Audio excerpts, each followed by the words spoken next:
I'm Brittany Lewis with Forbes Breaking News. On Wednesday, Senator Jeanne Shaheen questioned HHS Secretary Xavier Becerra in a Senate Appropriations hearing.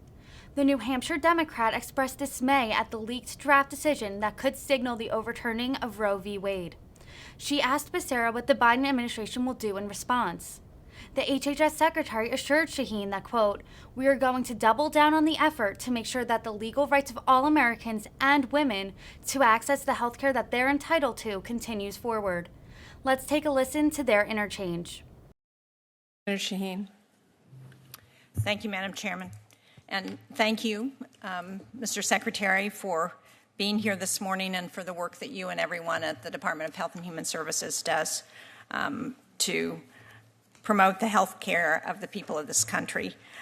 I was stunned, as I'm sure all of us were, by the news on Monday when we saw the draft opinion leaked from the Supreme Court that proposed eliminating access to safe and legal abortions for women and for health care that goes along with that. I think it's stunning, and this is a statistic that I found incomprehensible, that the United States could become one of only 25 countries in the world that would totally ban abortion. And if this decision is correct, and this is what the court decides, it would leave up to the states decisions about women's reproductive freedom.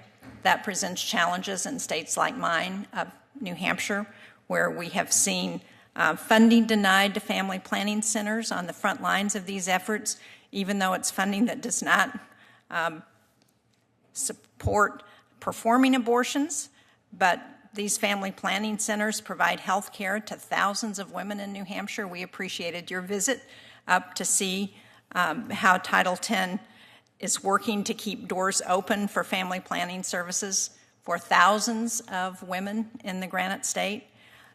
So I'm very concerned about what's going to happen, and I wonder if you could update us on the work of Health and Human Services Reproductive Health Care Access Task Force. Senator, thank you very much.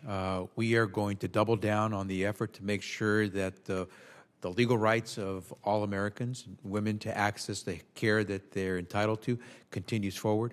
I yesterday had an opportunity to address a number of the representatives of many of the insurance plans, health insurance plans in America, and made it very clear that we intend to continue to enforce the law. We have heard complaints that some women are not being provided with access to the care that they're entitled to through their insurance plans. We will continue to do that. We will continue to support the efforts, family planning efforts that are available through Title X. We will also make it clear what the law requires of anyone who accepts federal funding through Medicare or Medicaid to provide services to all Americans without discrimination. As I said, we're going to double down and make sure that no one goes without the care that they're entitled to.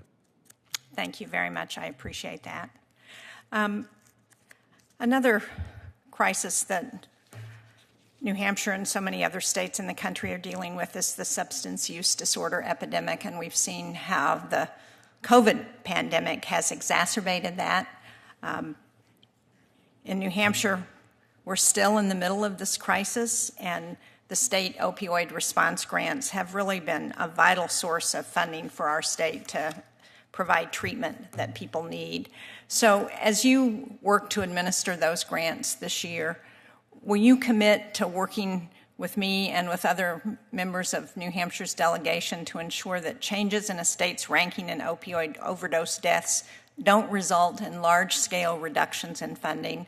One of the things that, and I should preface that with saying, one of the things that we've seen in New Hampshire is that our overdose deaths have leveled out to some extent because we've gotten so good at using Narcan and providing Narcan to local police departments and firefighters so that they can respond when someone has overdosed. But that doesn't mean the underlying problem isn't there.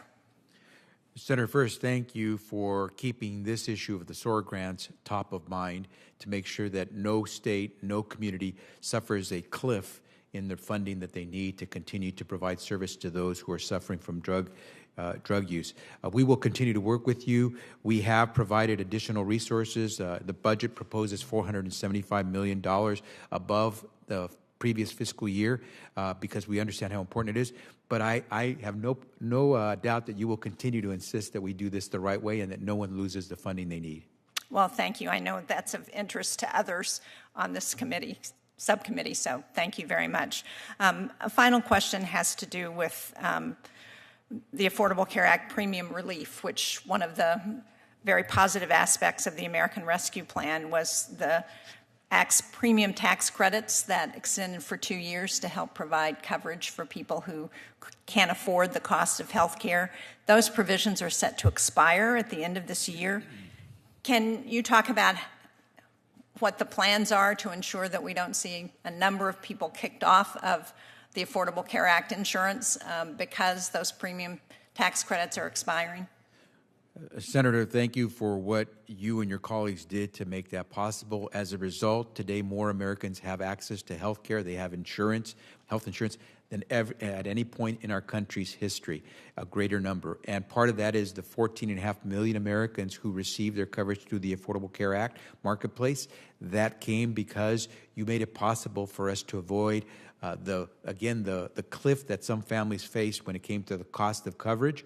By providing those subsidies, it made it very affordable, and in some cases for some families so affordable that they were finding that they were paying $10 or less per month for their monthly premiums. And as I always try to say, go try to see a movie in America for less than $10 a month for one movie, not for a whole month.